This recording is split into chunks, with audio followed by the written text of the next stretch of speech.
আমার দোস্ত দেখা যায় রাগও করতে পারে। আচ্ছা, এসব কথা বাদ দে। এখন বল তো, তোদের প্রেম কত দূর? এতক্ষণে। হবে হবে করতেছে। এখন তুই আমাকে কিছু প্রশ্নের উত্তর দে। আচ্ছা, বল কি প্রশ্ন? কালকে আমি আমার পাওয়ারের কথা বলছি, এখন তুই তোর পাওয়ারের ব্যাপারে বল। আচ্ছা, আমি বলছি। আমার কাছে বর্তমানে 3টি পাওয়ার আছে। এর মাঝে প্রথমটি হলো গ্র্যাভিটি, দ্বিতীয়টি হলো তৃতীয়টি হলো, কিন্তু এর মাঝে আমি তৃতীয় পাওয়ারটি ব্যবহার করতে পারি না। জাকির মনে মনে কি যেন বলল। আসলে একটি কথা জাকির এরিনের কাছ থেকে লুকিয়ে গেছে, সেটি হলো, না থাক, এখন পড়লে মজা পাবেন না, পরে বলবো না। আমার মাথায় আবার রহস্য বেশি ঢোকে মা, তাই গল্পটাকে যতই রহস্যময় করতে চাই গল্পটা ততই খোলাসা হয়ে যাচ্ছে। আচ্ছা, এখন আমার গল্পে ফিরা যায়। আরে বেটা, তোর তো অনেক পাওয়ার, আজ বিকালে আমাকে তুই ট্রেনিং দিবি। আচ্ছা, তাহলে ওই কথাই রইল। আজ বিকাল থেকে তোরে মার্শাল আর্ট শেখানো শুরু করব। আচ্ছা। ঠিক ওই সময় ক্লাসের ঘন্টা বেজে গেল, তাই এরিন ও জাকির ক্লাসে চলে গিয়ে পিছনের সিটে বসলো। এটা যেটা যেন তাদের নির্ধারিত স্থান। এদিকে রেজিনা জাকিরের দিকে তাকিয়ে আছে, আর জাকিরও এক রকম ভাবে তাকিয়ে আছে। এরিন বিষয়টা দেখলেও কিছু বলে না, মুস্কি হাসে। এইভাবেই তারা ক্লাস করতে থাকে। একসময় ক্লাস ছুটি হলে তারা বাহির হয়ে আসে। এদিকে রেজিনা একবার তাদের দিকে তাকিয়ে চলে যায়। এদিকে এরিন আর জাকির কথা বলতে থাকে এক সময়। চল, এখন তোকে প্রশিক্ষণ দিমু। আর ওইদিকে জাকিরের কালকের বিকেলের কথা মনে হলো, এবার এরিনকে পিঠে চিমটি দিতে থাকে। আরে কি করছিস? কালকের বিকালের কথা তোর এখনো কি মনে আছে? তুই কি মনে করেছিস আমি এত তাড়াতাড়ি ভুলে যাব? কোনো দিনই না। এবার বোঝ মজা আমাকে বোকা বানানোর। এরকম অনেকক্ষণ করার পর জাকির থামলো। কিরে দোস্ত, ব্যথা পাস নাই? তুই তো একটু পরিমাণও লরস না। কি হলো, আমার দিকে তাকা। তারপর জাকির এরিনের চোখের দিকে তাকিয়ে খারাপ লাগা শুরু করছে, কারণ এরিনের চোখ ব্যথার কারণে লাল হয়ে আছে। এক্ষুনি যেন সম্পূর্ণ চোখ গলে বের হয়ে যাবে। দোস্ত দেখ, আমি আর এমন করব না, দয়া করে আমাকে মাফ করে দে। আরে তুই কি বলছিস? আমার চোখে কি ছানি পড়ছে? আচ্ছা চল, এখন তোকে ট্রেনিং দিব। আসলে এরিনের চোখ লাল তার শরীরের ব্যথার কারণে হয়নি, মূলত হয়েছে অন্য কারণে, যেটা তাকে খুব কষ্ট দিয়েছে। সেটা হলো যে কেউ একজন তার উপর প্রতিশোধ নিয়েছে, তাই। তারপর তারা একই জঙ্গলের কাছে গেল একটু প্রশিক্ষণ করার জন্য। চল তাহলে শুরু করা যাক। তারপর জাকির সাধারণ ম্যাজিক ব্যবহার করে দুটি শার্ট বানালো। তারপর এরিন তাকে ট্রেনিং দেওয়া শুরু করলো। প্রথমে জাকির শার্ট ধরার টেকনিক জানে না, তাই এরিন তাকে দেখিয়ে দিচ্ছে। এমন করে তারা শার্ট টেকনিক ব্যবহার করতে থাকে। হঠাৎ ট্রেনিং অবস্থায় জাকিরের হাতের শিরাটা অনেকখানি কেটে যায়, আর তার হাত দিয়ে অন্য হাত চেপে ধরে। এদিকে জাকিরের কথা মনে হতেই দেখে যে জাকিরের হাত দিয়ে অনেক রক্ত পড়তেছে। এখন যদি না থামানো হয় তাহলে যে কোনো সময় মারা যেতে পারে। তাই এরিন গিয়ে জাকিরের হাত চেপে ধরে হিলিং করতে চেষ্টা করে, কিন্তু কিছুতেই কিছু হচ্ছে না। কিরে, হিলিং পাওয়ার কাজ করছে না কেন? আসলে ভ্যাম্পায়ারদের হিলিংয়ের ওষুধ হলো রক্ত। এখন রক্ত ছাড়া আমি হিল হতে পারবো না। আরে আমি আছি তো। রক্ত কোথা থেকে খাবি? নে, আমি পান করাচ্ছি। আসলে ঘাড় থেকে রক্ত পান করলে হিল তাড়াতাড়ি হয়। ও আচ্ছা। তারপর এরিন তার ঘাড় জাকিরের দিকে এগিয়ে দেয়, আর অপরদিকে একজন লোক মনে মনে খুব হাসতেছে আর বলতেছে, বেচারা এরিন, আজ থেকে আমি হব পুরো সমস্ত মনস্টার ওয়ার্ল্ডের বাদশা। শুধু কিছু সময়ের অপেক্ষা। এদিকে জাকির যখন এরিনের ঘাড়ে কামড় দিল, ঠিক তখনই তার মনে তার দাঁতগুলো এরিনের ঘাড়ের মাঝে আটকে গেছে।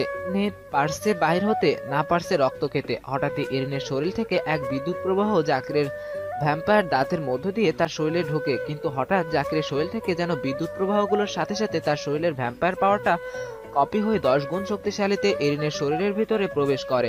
জাকির মনে করেছিল যে কামড় দিলে হয়তো এরিনের শক্তিগুলো কপি হয়ে তার কাছে চলে আসবে, কিন্তু ঘটনা তো ঘটলো উল্টো। হঠাৎ জাকিরের দাঁত এরিনের কাঁধ থেকে ছুটে যায়।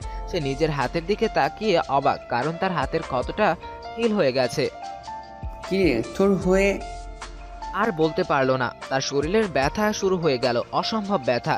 তাই সে দাঁড়াতে পারতেছে না। সে শুয়ে পড়লো, কিন্তু যেখানে শুলো সেখানকার ঘাস পুড়ে যেতে থাকলো। যে জাকির এরিনকে ছুতে যাবে, ঠিক তখনই সে লক্ষ্য করলো এরিনের শরীরের চারপাশে অসংখ্য তাপমাত্রা। তাই সে কাছে যেতে পারছে না। হঠাৎ এরিন ব্যথার চোটে বসছে, শুইতেছে, আবার অনেক সময় মাটির গড়াগড়ি খাচ্ছে। কিন্তু হঠাৎ যে এরকম ঘটনা ঘটবে সেটা তো জাকির কল্পনাই করতে পারলো না, কারণ সে দেখলো এরিন আস্তে আস্তে দাঁড়িয়ে যাচ্ছে, কিন্তু আজ সে তার আয়ত্তে নেই। আস্তে আস্তে সে ঘাড় পিছন দিকে হেলা অবস্থায় দাঁড়িয়ে যায়। হঠাৎ তার পিছনের পিঠ ফেটে যেতে লাগলো। পিঠের দুই দিকে আস্তে আস্তে উঁচু হতে থাকে। একসময় পিঠ চিরে বড় দুটি কালো ডানা বের হতে থাকে, কিন্তু এই সম্পূর্ণ সময়টা এরিন অজ্ঞান হয়ে আছে। হঠাৎ তার ডানা একটু নাড়াচাড়া করায় একটু উপরে উঠে গেছে। হঠাৎ সে নিচে পড়ে যায়। তারপর আর তার কিছু মনে নেই। জাকির তাকে তার বাড়িতে দিতে চলে গেল। এদিকে লোকটি নিজের উপর রাগ হচ্ছে, কি থেকে কি হয়ে গেল। জাকির এরিনকে তার বাসায় পৌঁছে দিয়ে জাকির চলে গেল। অবশ্য এরিন জাকিরকে অজ্ঞান হওয়ার বিষয়ে জানাতে চাইলে জাকির বলে যে এরিন নতুন একটা পাওয়ার পেয়েছে, তাই সে একটু অসুস্থ হয়ে গেছে। তারপর জাকির চলে গেল। পরের দিন সকালে এরিনের ঘুম ভাঙলেই এরিন নিজের দিকে তাকিয়ে অবাক হয়ে গেছে, কারণ আজ তার চেহারার অনেক পরিবর্তন হয়েছে। আগের থেকে তার শরীরের অবস্থা অনেক পরিবর্তন হয়েছে। চেহারা আগের থেকে অনেক সুন্দর হয়েছে। পেটের উপর 8টি স্তর পড়েছে। সব মিলিয়ে তাকে আজ অসম্ভব সুন্দর লাগতেছে। বাইরে তাকিয়ে দেখে সূর্য উঠছে, কিন্তু বিকেলের কথা মনে হতেই এরিন স্টিকে ডাক দিল। তারপর স্টিকে এসে এরিনের কাঁধে। স্টিকি, কাল বিকালে আমার কি হয়েছিল আর আমি এখানে এলাম কি করে? আসলে এরিন, কাল বিকেলে যখন জাকির বাকিটা তো আপনারা জানেনই, তাই আর বললাম না। কি? তার মানে বর্তমানে আমি একজন ভ্যাম্পায়ার? কিন্তু কিভাবে? আসলে তোমার বর্তমানে 3টি পাওয়ার আছে। তার মধ্যে পাওয়ার কপি করার সাথে পাওয়ার শোষণ করা একটি অন্য রূপ। কিন্তু কেউ তোমার পাওয়ার কপি করতে পারবে না। আর যদি কেউ নিজ ইচ্ছায় কপি করতে চাই, তাহলে তার পাওয়ার এই কপি হয়ে তোমার মাঝে চলে যাবে। তাহলে এবার তুমি বুঝো কেন তোমার পাওয়ারকে কপি করতে চেয়েছিল। মনে মনে এরিনের কাছে ব্লেক স্টোন কথা থেকে আসলো। আমার তো জানা মতে এরা ব্লেক বিস্ট গড এর কাছে ছিল, কিন্তু তার পাওয়ারটা এরিনের কাছে আসলো কি করে? এখানে অনেক বড় এক রহস্য আছে মনে হয়। আপনাদের বলে রাখা ভালো, ব্লেক স্টোনের পাওয়ার হলো অন্য পাওয়ারকে কপি করা অথবা শোষণ করা। ও আচ্ছা, কিন্তু আবার ওখানে তো আমি আর জাকির ছিলাম। কিন্তু ওই সময় তুমি কোথায় ছিলে? আসলে আমি আর ডেমো ওইদিকে ঘুরতে চলে গিয়েছিলাম। ও আচ্ছা, চলো খাবার খেয়ে আমাদের স্কুলে যেতে হবে। চলো। তারপর তারা খেতে গেল। কিরে, শরীরের অবস্থা এখন কেমন? আগের থেকে অনেক ভালো। তা আগামীকাল বিকেলে তোর কি হয়েছিল? তেমন কিছু না, মাথা ব্যথা করছিল, হঠাৎ মাটিতে পড়ে যাই। তারপর আমার সাথে কি হয়েছিল আমি বুঝতেই পারিনি। সম্পূর্ণ ব্যাপারটা চেপে গেল। আচ্ছা, যা হবার হয়েছে, আর সেসব চিন্তা করে লাভ নেই। আজ কি ভার্সিটিতে যাবি?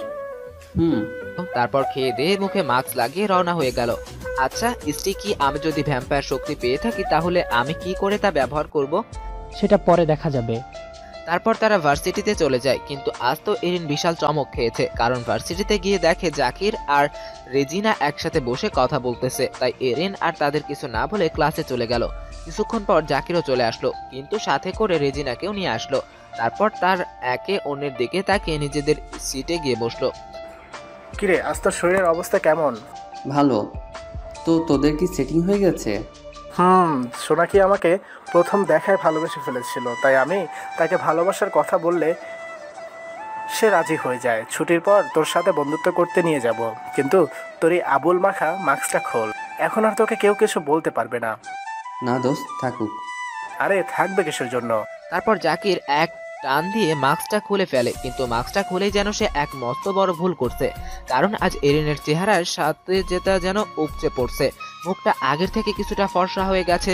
ফর্সা চেহারায় যেন তার নীল চোখগুলো আরো মায়াবী হতে শুরু করলো। জাকির ছেলে হয়ে এরিনকে দেখছে, আর মেয়েরা না জানে কি করবে। দোস্ত, তোকে আজ অসম্ভব সুন্দর লাগছে। তারপর তারা ক্লাসে মনোযোগ দিল। অনেকক্ষণ পর এরিন মাথা তুলে আশেপাশে তাকালো, কারণ তার মনে হচ্ছিল কেউ যেন তার দিকে এক দৃষ্টিতে তাকিয়ে আছে। এরিন একবার আশেপাশে তাকিয়ে তো অবাক, কারণ ক্লাসের সব ছেলে মেয়ে তার দিকে অবাক নয়নে তাকিয়ে আছে, সাথে শিক্ষকও আছে। রিজিনা তো মুখ হা হয়ে আছে। এভাবেই ক্লাস শেষ হলে এরিন বাহিরে বের হয়, কিন্তু আগের মতোই কিছু ছেলে ক্লাস থেকে বাহির হয়ে এরিনের সামনে আসে, আর অপরদিকে জাকির রেজিনাকে আনতে গেল। আজ সে এরিনের সাথে পরিচয় করিয়ে দিবে। তোকে তো কতবার বলেছিলাম তুই মুখে সবসময় মাস্ক পরবি, কিন্তু তুই আজকে কি করলি? তোর জন্য আজ পর্যন্ত কোনো মেয়ে আমাদের দিকে তাকায় না। তুই অনেকদিন মাস্ক পরার কারণে আমরা মেয়েদের সাথে প্রেম করতে সুযোগ পেয়েছিলাম, আর তুই সব কিছু ভেস্তে দিলি। এই বলে এরিনকে চড় মারে।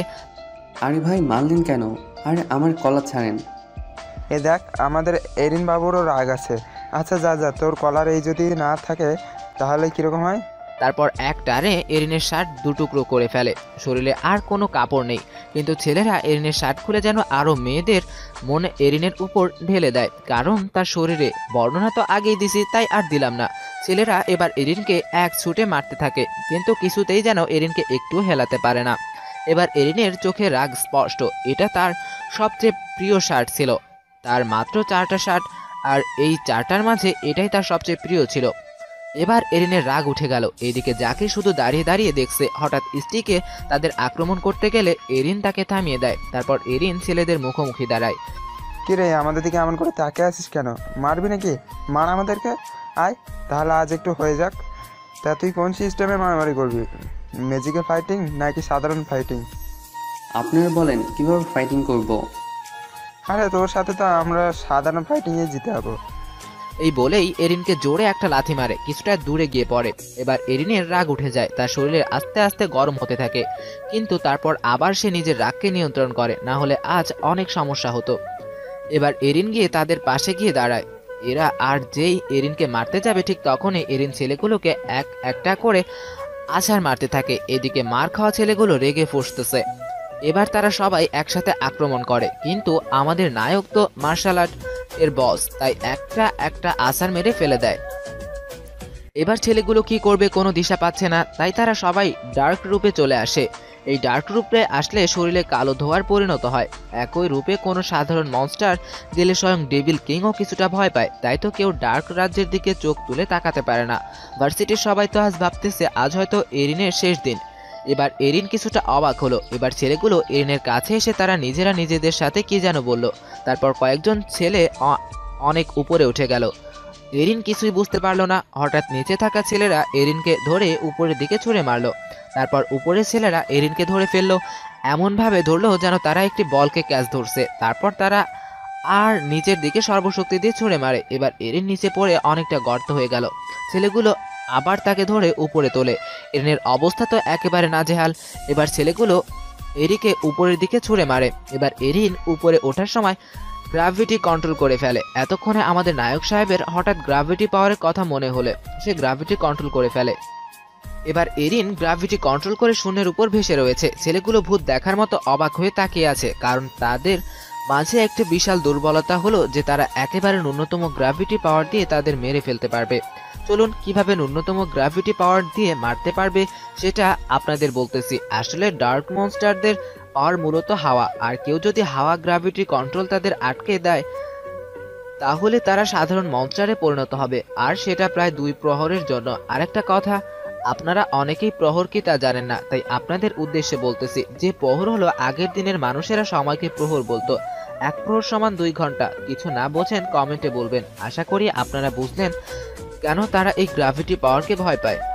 এইবার যেই ছেলেগুলো ভেগে যেতে যাবে ঠিক তখনই এরিন তার গ্র্যাভিটি পাওয়ার দিয়ে আটকে দেয়, আর সাথে সাথে ছেলেগুলো সাধারণ মনস্টারে পরিণত হয়। এবার নিচের দিকে তাকিয়ে দেখলো নিচের ছেলেগুলো পালিয়ে যেতে যাচ্ছে, তাই এরিন এবার গ্র্যাভিটি কন্ট্রোল করে তাদের উপরে উঠিয়ে আনলো। ছেলেগুলো বারবার নান্না করছে। এবার তারা এরিনের কাছে মাপ চাইতেছে। এরিন কিছু না বলে ছেলেগুলোকে নিচের দিকে আছাড় মারলো। এখান থেকে নিচে পড়লে ছেলেগুলোর মৃত্যু অনিবার্য। ছেলেগুলো খুব জোরে নিচের দিকে পড়তেছে, আর এইদিকে ছেলে মেয়েগুলো তো অবাক।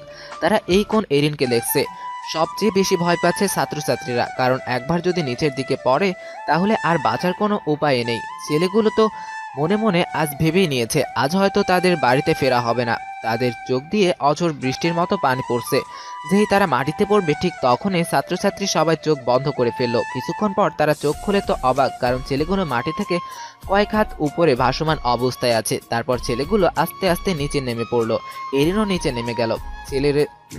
ছেলেরা দৌড়ে এরিনের কাছে গিয়ে পায়ে ধরে অঝরে কান্না করতে থাকে আর বলতে থাকে, ভাই আমাকে আপনি মাফ করে দিন, আমরা আর কোনোদিন কারোর সাথে এমন করবো না, ভাই দয়া করেন। এই বলেই ছেলেরা বাচ্চাদের মতন কান্না করতে থাকে। হঠাৎ এরিন এমন একটা কথা বলল যে ছেলেরা অবাক না হয়ে থাকতে পারলো না। তোরা কি আমার বন্ধু হবি? কথা দিলাম তোদের শরীরে ফুলের টুকাও লাগতে দিব না।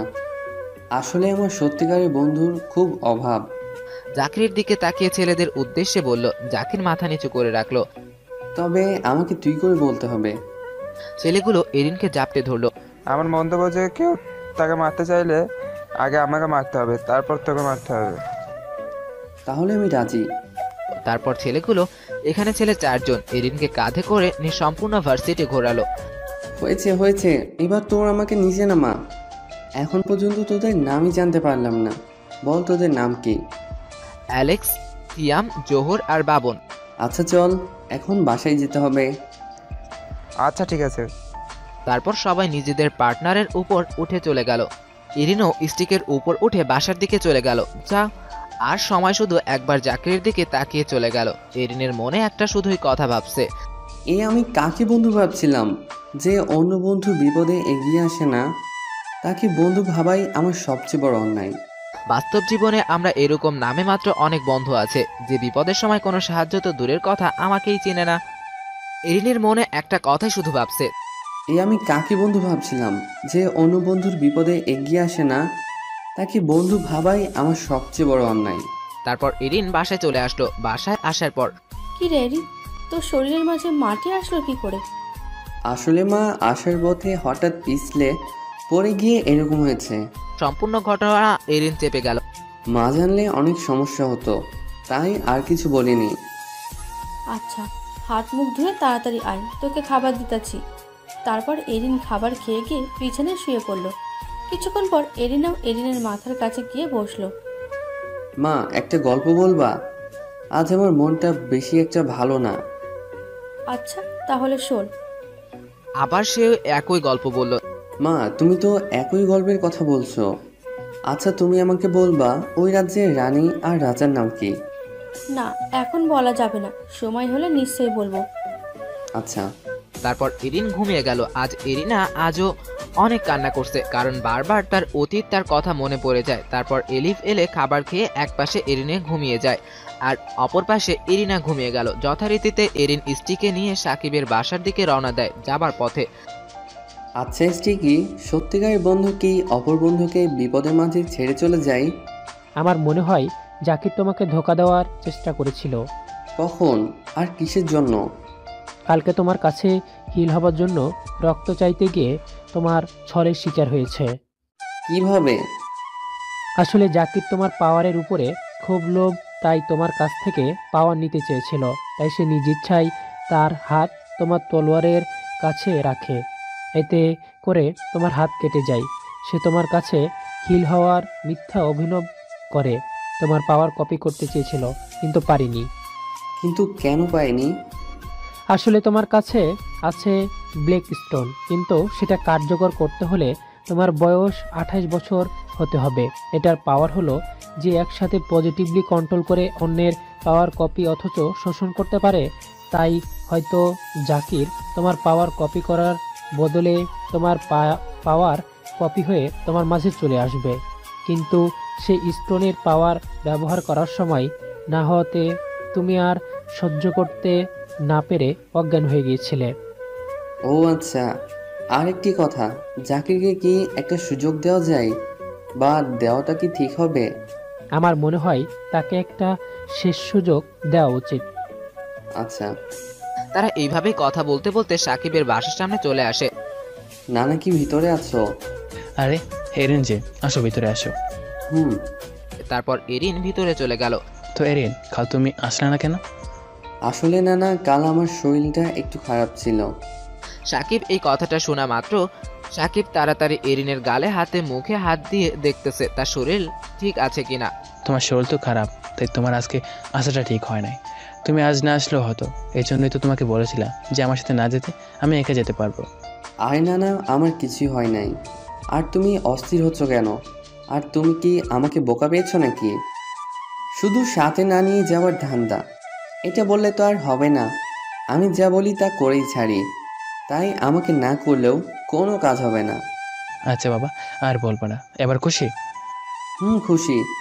তোমার জন্য আরেকটা খুশির খবর হলো যে কালকের পরের দিন, মানে আরেক দিন পর থেকে আমাদের ভার্সিটি বন্ধ থাকবে। তাই আর 2 দিন পর আমি তোমার রাজ্যের উদ্দেশ্যে রওনা দিব। এবার বলো, এর থেকে খুশির খবর আর কি হতে পারে নাকি? আমি না হয় হলাম, কিন্তু তোমার মা বাবার কি রাজি হবে নাকি? সেটা আমি মা বাবাকে বলে রাজি করাবো।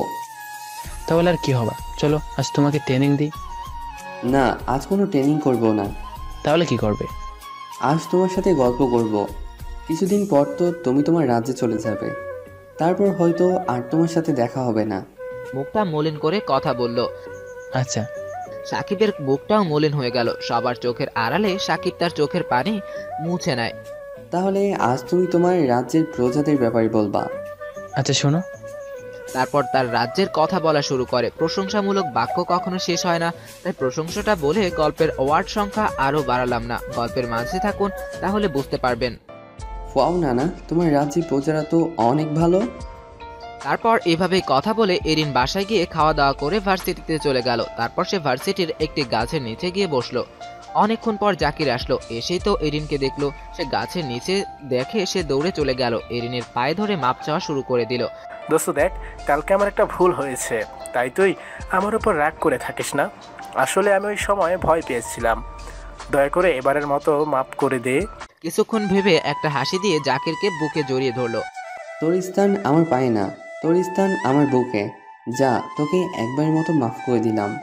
তারপর এরিন সামনের দিকে তাকিয়ে দেখে যে তার নতুন 4 বন্ধু আসতেছে। এসেই এরিনকে জড়িয়ে ধরলো। কিরে এরিন, কি অবস্থা? এই তো ভালো।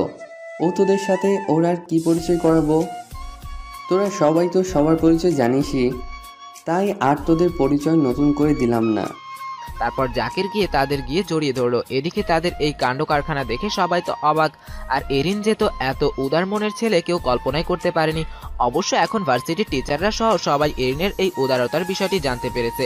অপরদিকে রেজিনা ভার্সিটিতে এসে দেখে সবাই এরিনের দিকে তাকিয়ে আছে। রেকিনাও এরিনের দিকে অবাক নয়নে তাকিয়ে আছে। সে নিজে নিজে মনে মনে বলছে, এরিন তো দেখা যায় জাকির থেকেও সুন্দর। তারপর সে যেই কলেজের দিকে যেতে যাবে ঠিক তখনই জাকির তাকে ডাক দেয় আর রেকিনাও সেখানে যায়। তারপর রেজিনা তো সেখানে গিয়ে অবাক নয়নে তাকিয়ে আছে, কারণ দূর থেকে এরিনকে দেখতে যতটা না সুন্দর, কাছে থেকে তাকে আরো সুন্দর লাগতেছে। তারপর সবাই রেজিনার সাথে পরিচিত হলো। এরিনের নতুন 4 জন বন্ধু হঠাৎ উঠে দাঁড়ালো আর তারা জোরে জোরে কয়েকটা করতালি দিল। সেম আবার সবার ফোকাস তাদের দিকে থাকে। আমরা আপনাদের সাথে একটা কথা বলতে চাই। এখন থেকে সবাই এরিনের সাথে যত ইচ্ছা কথা বলতে পারেন, আমরা আর কোনোদিন আটকাবো না। আপনারা হয়তো এটাও দেখেছেন যে এরিন কতটা মহৎ গুণের অধিকারী। ইচ্ছা করলে কালকে আমাদের মেরে ফেলতে পারতো, কিন্তু সে সেটা না করে আমাদেরকে মাফ করে দিয়েছে আর আমাদেরকে তার বন্ধু হওয়ার অনুপ্রেরণা দিয়েছে। এখন আপনারাই বলুন, এরকম বন্ধু পেয়ে কি হারানো যায়? না, আমরাও তার সাথে বন্ধুত্ব করতে চাই। তো আর দেরি কিসের? আজ থেকে আমরা সবাই বন্ধু। তারপর সবাই এরিনের সাথে বন্ধুত্ব করে। এদিকে রেজিনা এরিনের দিকে তাকিয়ে আছে। তারপর ক্লাসের সময় হয়ে গেলে সবাই ক্লাসে চলে গেল। অপরদিকে কেউ একজন রাগে ফুঁসছে। আজ ক্লাসে ছুটি দিল, তাই আর বেশিক্ষণ ক্লাস হলো না। কাল থেকে অনির্দিষ্টকালের জন্য ভার্সিটি বন্ধ। এরকম বন্ধ মূলত 4 বছর একেবার দেয়। ক্লাস ছুটির পর ছেলেমেয়েরা মাঠে গেল। অনেকক্ষণ এরিনের সাথে আড্ডা দিয়ে যে যার মতো চলে গেল। বাকি রইল এরিনের 4 বন্ধু। জাকির রেজিনার সাথে চলে গেল। কাল থেকে তোর সাথে অনেকদিন দেখা হবে না। ভালো থাকিস দোস্ত, তোর কথা খুব মনে পড়বে। আমারও। তারপর তারা সবাই তাদের নিজস্ব দিকে চলে গেল। এখন এরিন খুব চিন্তায় আছে, কি করে সে তার মা আর বাবাকে রাজি করাবে। কিছুক্ষণ পর তারা মাথায় একটা বুদ্ধি এলো। তারপর সে মনে মনে বলল, এবার বাবা মা রাজি না হয়ে কোথায় যাবে? স্টিকি, তাড়াতাড়ি পাখির রূপ নাও, আমার এখনই বাসায় যেতে হবে। আচ্ছা। তারপর এরিন স্টিকের পিঠে বসে অল্প সময়ের মাঝে বাসায় এসে গেল। তারপর এরিন হাত মুখ ধুয়ে শুয়ে রইল। কি রে এরিন, আজ না খেয়ে যে শুয়ে পড়লি, খাবি না? খাবো। আজ ফ্রেন্ডের সাথে একসাথে বসে খাবো। তারপর এলিভে আসলে এলিভের সাথে একসাথে খেয়ে এরিন বিছানায় গিয়ে শুয়ে পড়লো। কিছুক্ষণ পর এলিভ আর এরিনাও পড়লো। মা আর ফ্রেন্ড, তোমাদের কিছু বলার আছে। আগে কথা দাও, আমি যেটা বলবো তোমরা না করবে না। আগে বল সেই কথাটা কি? আগে কথা দাও, আমার কথা রাখবে, তাহলে আমি বলবো। আচ্ছা, যা কথা দিলাম, এবার বল। আসলে মা, সাকিব নানার সাথে এক জায়গায় যেতে হবে নিনজা ট্রেনিংয়ের জন্য। তোমরা কিন্তু কথা দিয়েছ। আরেকবার ভেবে দেখ। আমি অনেক ভেবেছি। আজ রাত্রে আমি নানার সাথে যাব। হয়তো কিছুদিন দেরি হতে পারে। আচ্ছা, তবে কখন যাবি? আর সবসময় নিজের খেয়াল রাখবি। এখনই যাব। আচ্ছা, সাবধানে যাস। তারপর এরিন তার বাবা মায়ের কাছ থেকে বিদায় নিয়ে স্ত্রীকে নিয়ে সাকিবের বাসার উদ্দেশ্যে রওনা দিল। ওগো, আমাদের ছেলে এখন অনেক বড় হয়ে গেছে, এই বলেই এরিনের দিকে তাকিয়ে থাকে যতক্ষণ না পর্যন্ত তার শেষ দেখা যায়। এরিন অন্ধকারে মিলিয়ে গেলেই এরিন আর এলিভের বুকের মাঝে মাথা দিয়ে অঝোর কান্না করতে থাকে। আরে এরিনা, তুমি কান্না করছো কেন? আমাদের ছেলে তো আর কোথাও হারিয়ে যাচ্ছে না। কিছুদিন পরে তো সে আবার চলে আসবে। এখন চলো, ঘুমোতে চলো, কাল আবার আমার কাজ আছে। এটা বলেই তারা তাদের ঘরে চলে গেল। এরিন সাকিবের বাসার সামনে গিয়ে সাকিবকে ডাক দিল। না না, তুমি তৈরি তো? আমি প্রস্তুত, একটু অপেক্ষা করো। তারপর সাকিব একটি সাধারণ নিনজাদের পোশাক পরে তৈরি হয়ে নিচে নেমে এলো। সম্পূর্ণ শরীর সাথে মুখও ঢাকা। এরিনও ঠিক নিনজাদের মতোই ঢেকে আসছে। তো আমি তো তৈরি, কিন্তু যাব কিভাবে? স্টিকি, তুমি পাখি হয়ে আমাদের দুজনকে নিয়ে চলো নিনজা রাজ্যে। সেটা আর সম্ভব না। কিন্তু কেন? আমার উপরে উঠে মাত্র 2 জন যাত্রা করতে পারবে। একজন আমার পার্টনার আর একজন হলো পার্টনারের স্ত্রী। কিন্তু পার্টনারের স্ত্রী উঠতে গেলে সাথে পার্টনার থাকতে হবে, আর এরা ছাড়া যদি কেউ উঠার চেষ্টা করে তাহলে বৈদ্যুতিক শর্ট খাবে। ও আচ্ছা। তারপর কিছুক্ষণ ভেবে বলল, আচ্ছা স্টিকি, আমি কিভাবে আমার ভ্যাম্পায়ার রূপে আসবো?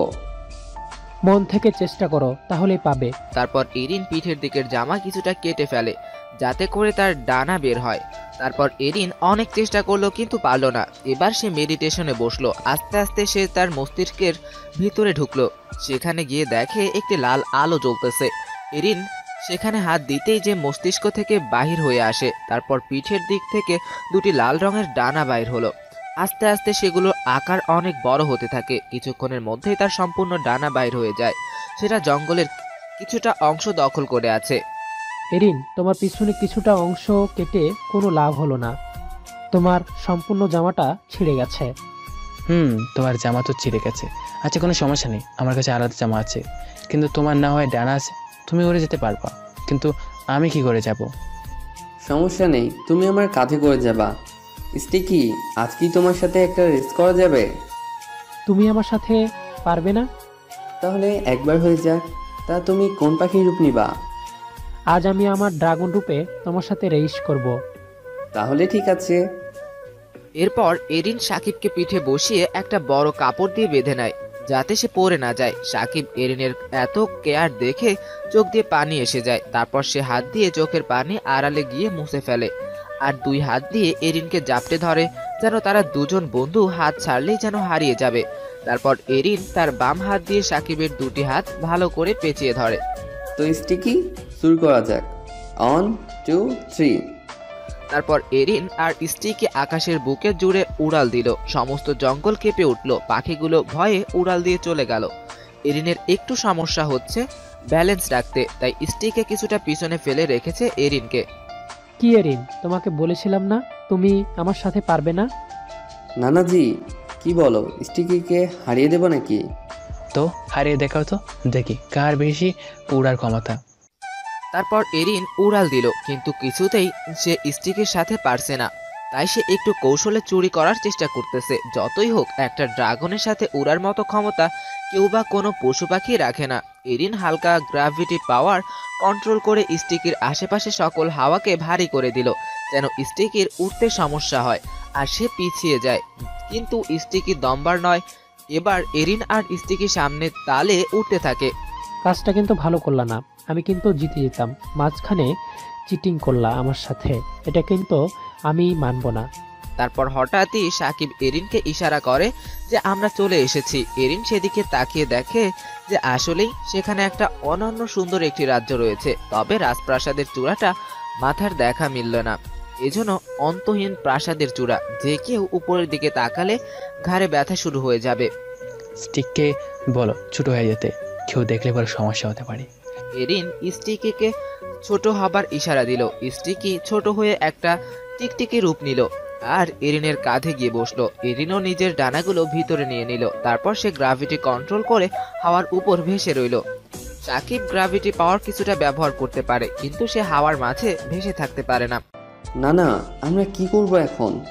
কিছু করতে হবে না, শুধু আমাকে কিনারে গিয়ে নামাও, পরে যা করার আমি করছি। তারপর এরিন সাকিবকে কিনারায় গিয়ে নামিয়ে দিল। এরিনও সাকিবের পিছনে পিছনে যেতে লাগলো। আমার মনে হয় এখানে আশেপাশের থেকে কোনো সুরক্ষা কবচ আছে, আমি পাওয়ার ফিল করতেছি। আচ্ছা, সেটা পরে দেখা যাবে। না না, এখন আমরা কি করব? কিছু করতে হবে না, তোমরা এখানে দাঁড়াও। আচ্ছা। তারপর সাকিব কিছু একটা মনে মনে বলার পর একটা দরজা খুলল। এরিন, তোমরা তাড়াতাড়ি ঢোকো, 7 পর্যন্ত গোনার সময় আছে। সাকিব আগে গিয়ে ঢুকে পড়ল, পিছে পিছে এরিনের দৌড়ে ঢুকে পড়ল, আর সাথে সাথে এই দরজাগুলো বন্ধ হয়ে গেল। তারপর তারা হাঁটা শুরু করলো। কিছু দূর গিয়ে এরিন দেখলো একটি সাদা রক্ষা কবচ দেখা গেল। যেই এরিন সাকিবকে কিছু বলতে যাবে ঠিক তখনই সাকিব ভেতরে ঢোকার জন্য পা বাড়ায়, কিন্তু যখনই তার পাটা কবজে লাগলো ঠিক তখনই সে বৈদ্যুতিক শক খেয়ে দূরে গিয়ে ছিটকে পড়ল। কিন্তু এরিন তো কবজটার দিকে তাকিয়ে অবাক, কারণ সেখানে লেখা আছে যে শুধুমাত্র অ্যাঞ্জেলরা ভিতরে ঢুকতে পারবে। আরেকবার যদি অন্য কোনো মনস্টার ঢোকার চেষ্টা করে তাহলে ডেঞ্জার সিকিউরিটি অ্যালার্ম বাজবে। আর এই অ্যালার্মটা বাজতে এখানে হাজার হাজার অ্যাঞ্জেল সৈন্য এসে তাদের আক্রমণ করবে। নানাজি, এটা তো অ্যাঞ্জেল ব্যারিয়ার। এখন কি করব? এটার ভেতরে শুধু অ্যাঞ্জেলরা প্রবেশ করতে পারবে। কিন্তু এটা তো আগে ছিল না, আর আমার মনে হয় সেই অ্যাঞ্জেল রাজা হয়ে এই ব্যারিয়ারটা দিয়েছে। এখন কি করা চাই? ঠিক তখনই এরিন আর সাকিবের পিঠের পিছনে ধারালো লম তাকে করে দুইজন এঞ্জেল সৈন্য। কারা তোরা, আর এখানে তোরা কি করিস? আসলে আমরা এখানে বেড়াতে আসছিলাম আর কি। তোমরা কারা? আমরা কারা? আমরা হলাম এই 2 রক্ষা কবচের মাঝখানের পাহারাদার। এখন এসে যখন পড়েছিস তো তোদের তো মারতেই হবে। ঠিক তখনই এরিন আর সাকিবের পিঠের পিছনে ধারালো বল্লম তাক করে দুইজন এঞ্জেল সৈন্য। যেই তাদের দিকে বল্লম পিঠে ঢুকিয়ে দেবে তখনই এরিন গ্র্যাভিটি কন্ট্রোল করে নেয় আর তাদের দুইজনকে থামিয়ে দেয়। তো নানাজি, এখন ঠিক আছো তো? আমি তো ঠিক আছি, কিন্তু ভিতরে যাব কেমনে সেটা নিয়ে চিন্তা করতেছি। তোমাকে এত চিন্তা করতে হবে না, দেখি আমি কি করতে পারি। এরিন, আমার কাছ থেকে একটা ঝাক্কাস বুদ্ধি আছে। কি সেটা? বলবো, কিন্তু তার আগে তুমি ওই প্রতিযোগিতার হার স্বীকার করে নাও। করব না। তাহলে আমিও বলবো না। আচ্ছা বাবা, আমি মানছি। এবার তো বলো। আমার মতোই ঘাওড়া? দেখতে হবে না কার পার্টনার। যাই হোক, আসল কথায় আসি। এখানে তোমার পাওয়ার কাজে আসতে পারে। কোন পাওয়ারের কথা বলছো? আমি কিছুই বুঝতে পারছি না। তুমি তো জাকেরের কাছ থেকে ভ্যাম্পায়ারের পাওয়ার পেয়েছো, এখন সেটাকে কাজে লাগাও। তার আগে তুমি ভ্যাম্পায়ারের রূপে আসো। তারপর এরিন ভ্যাম্পায়ার রূপে আসলো। তারপর বলো। তারপর তুমি এই সৈন্য দুজনকে রক্তপান করো। না, আমি এটা করতে পারবো না। এটা ছাড়া আর কোনো উপায় নেই। আচ্ছা। তারপর এরিন একজনের কাছে গেল, কিন্তু সেই সৈন্যটি মুখে না না করছে। এরিন কিছু না বলেই সৈন্যটির ঘাড়ে কামড় দিয়ে রক্তপান করতে থাকলো। রক্তপান করার সময় সে আশেপাশের কোনো কিছুর খেয়াল নেই। প্রথম জনের রক্তপান করার পর তার পিপাসা আরও বেড়ে তারপর দ্বিতীয় সৈন্যটার রক্ত পান করে তার তৃষ্ণা মেটালো। কিন্তু ততক্ষণে সৈন্যগুলো মারা গেল। কিন্তু হঠাৎই এরিনের রূপ পরিবর্তন হতে থাকে। সম্পূর্ণ শরীর থেকে সাদা আলো বাইর হতে থাকে। কিছুক্ষণের মাঝেই এরিন এঞ্জেলের রূপে এসে গেল। এরিন তো নিজের দিকে তাকিয়ে অবাক। স্টিকি, আমার এই রূপ কি করে হলো? আসলে এরিন, তুমি যেদিন জাকিরের কাছ থেকে ভ্যাম্পায়ারের পাওয়ারটা পেয়েছিলে সেদিন এর আগে তো জাকির তোমাকে বলেছিল তার ভ্যাম্পায়ারের পাওয়ারের এইরকম একটা পাওয়ার আছে, যেটা অন্য কোনো মনস্টারের রক্ত খেলে তাদের মতো পাওয়ার পাবে, আর সেটা একবার ব্যবহার করতে পারবে। তাই তুমি অ্যারেঞ্জেলের রক্ত খেলে, তাই তুমি এখন অ্যারেঞ্জেল, তাই তুমি রক্ষা কবচ বোধ করতে পারবা। আর একবার বোধ করলে সাকিবকে ভিতরে নিয়ে যাবার রাস্তা নিশ্চয়ই পাইবা। আরে, তোমার স্টিকির মাথায় তো অনেক বুদ্ধি, কিন্তু এই লাশগুলোর কি করব? আরে তুমি চিন্তা করছো কেন? আমি থাকতে দেখো আমি কি করি। তারপর স্টিকি একটা সাদা সিংহের রূপ নিয়ে মুহূর্তের মাঝে সৈনিক দুটিকে খেয়ে ফেলে। তারপর এরিনের কাঁধে গিয়ে টিকটিকির রূপ নিয়ে বসে পড়লো। তো নানা, তুমি এখানে একটু অপেক্ষা করো, আমি ভিতরে গিয়ে দেখি কিছু করা যায় কি না। আচ্ছা, কিন্তু যা করবা সাবধানে। তারপর 3 রক্ষা কবচটার গায়ে হাত দিয়ে ধাক্কা দিলে হাত ভিড়ে ঢুকে গেছে। আস্তে আস্তে এরিন হেঁটে হেঁটে ওপারে চলে গেল। এরিন কবচের ওই পারে গিয়ে অনেক খোঁজাখুঁজি করতেছে, যদি সে কোনো কিছু পায়। অনেকক্ষণ খোঁজার পর সে একটি গাছের দিকে তাকিয়ে অবাক, কারণ সেখানে একটি গাছে লাঠি মাটিতে কুপে আছে। এরিনের মনে তো বলছে এই লাঠিটার মাঝে হয়তো কোনো একটা কিছু আছে, তাই এরিন লাঠিটার কাছে গেল আর গিয়ে লাঠিটা উঠালো। কিন্তু এরিন লাঠিটার কোনো বিশেষত্ব খুঁজে পেল না। সে লাঠিটাকে উঠিয়ে ভেরিয়ার দিকে এদিক সেদিক ঘুরিয়ে দেখলো কোনো কাজ হয় কিনা, কিন্তু বিধির বাম কিছুই হলো না। তাই এরিন রাগে লাঠিটাকে ব্যারিয়ারের দিকে ছুঁড়ে মারলো। একটা কথা জানিয়ে রাখা ভালো, এরিনের এমনিতেই অ্যাঞ্জেল সত্তা আছে, কিন্তু কি করে আসলো বুঝতে হলে প্রথম পার্ট পড়তে হবে। এরিনকে মূলত সৃষ্টিকর্তা এলিফ আর এরিনার পুত্র রূপে অন্যভাবে সৃষ্টি করছে, তাই জন্মসূত্রে অনুযায়ী এরিনের এঞ্জেল পাওয়ার আছে। কিছু না বুঝলে কমেন্টের মাধ্যমে জানাবেন। চলুন গল্পে ফেরা যাক। অপরদিকে এঞ্জেল রাজ্যের কিং এর ঘরে ডেঞ্জার অ্যালার্ট বাজতেছে, কিন্তু ওই সময় কিং আর কুইন অনেক ঘুমে ব্যস্ত। হঠাৎ কিং ধরফড়িয়ে ওঠে। কি হলো?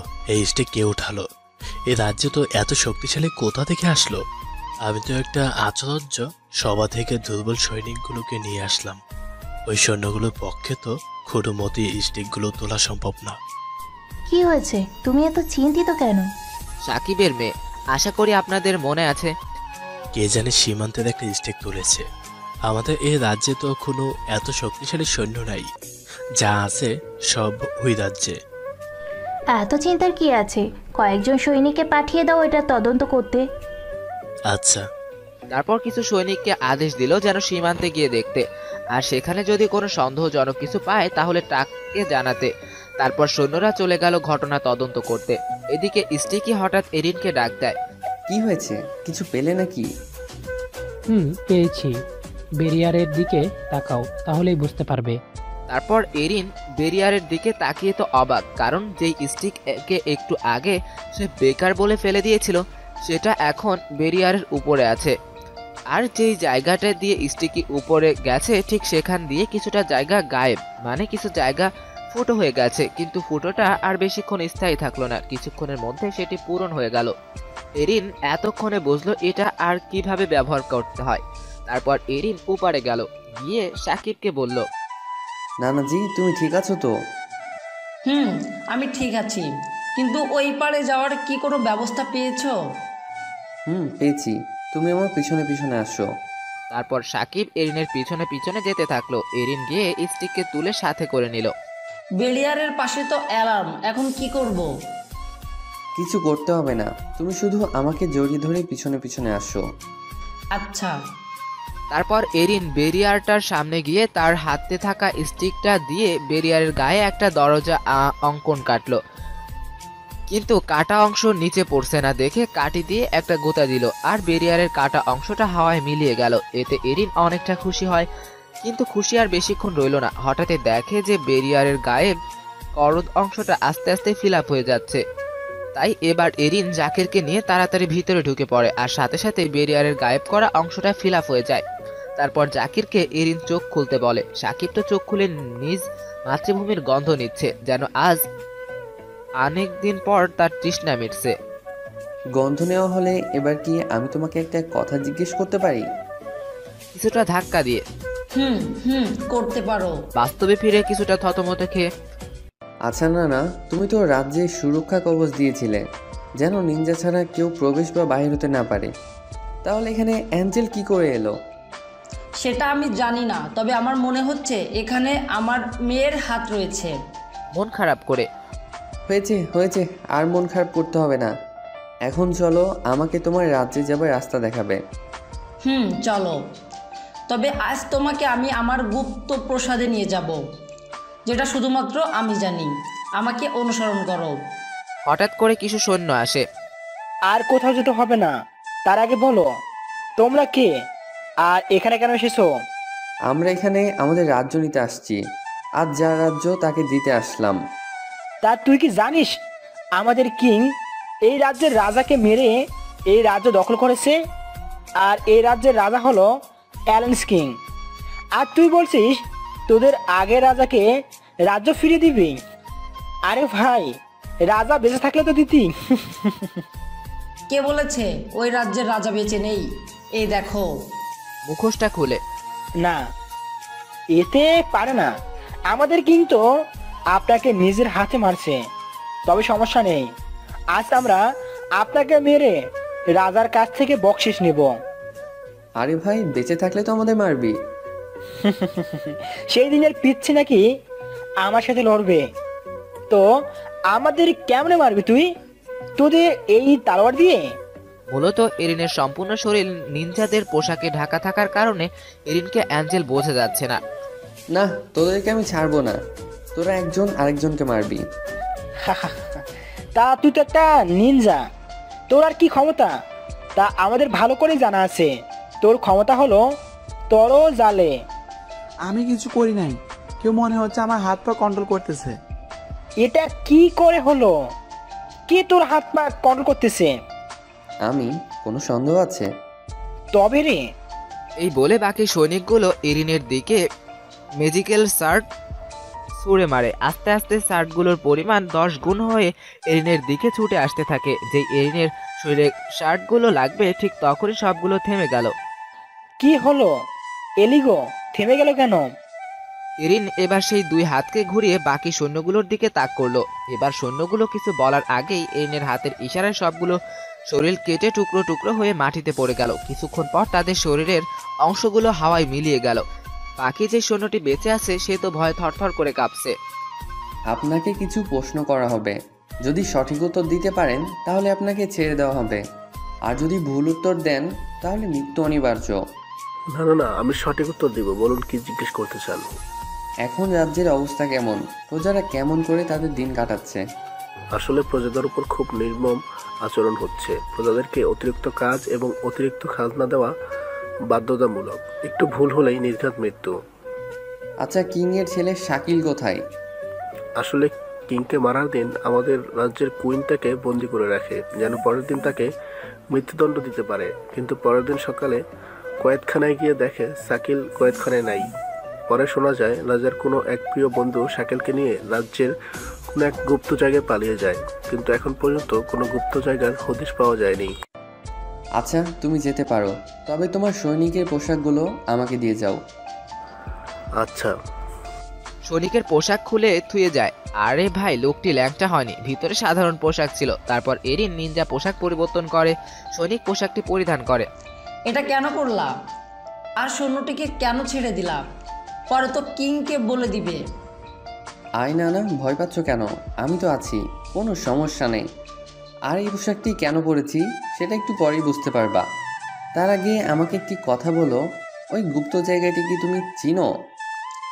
চিনি, তবে সেটার সম্পর্কে আমি আর আমার বন্ধু রয়েল জানি। কিন্তু সেটা কোথায়? আসলে এটা 101 নম্বর কয়েদখানার কক্ষের নিচে অবস্থান, আর সেখানে প্রায় জনলোকের 50 বছরের খাবারের ব্যবস্থা রয়েছে। কিন্তু কেন বলো তো? আমার মনে হয় তোমার ছেলে আর তোমার বন্ধু রয়েল সেখানে আছে। চলো, তোমাকে 101 নম্বর কয়েদখানার আসামি বানিয়ে নিয়ে যাই, তাহলে তুমি তোমার ছেলের সাথে দেখা করতে পারবে। তার আগে আমি আমার মাথার সৈন্য মুকুটটা ঠিক করে নেই। আসলে এই সৈন্যটি মুকুটের সামনের দিকটা রূপার চেইনে ভরা, যার ফলস্বরূপ মুখ দেখা যাচ্ছে না। তো কয়েদখানার আসামি জেলে যেতে প্রস্তুত? Yes sir. তারপর তারা সীমান্তের থেকে জনসম্মুখে আসতে লাগলো। লোকালয়ে এসে দেখে এখানে যাদেরকে কয়েদি করে নেওয়া তাদের পেছনে তরোয়াল তাক করে নিয়ে যাচ্ছে কয়েদখানায়। এরিনও ইচ্ছে না থাকা সত্ত্বেও এভাবে তাক করে নিয়ে যাচ্ছে। না না, তোমার কোনো কষ্ট হচ্ছে না তো?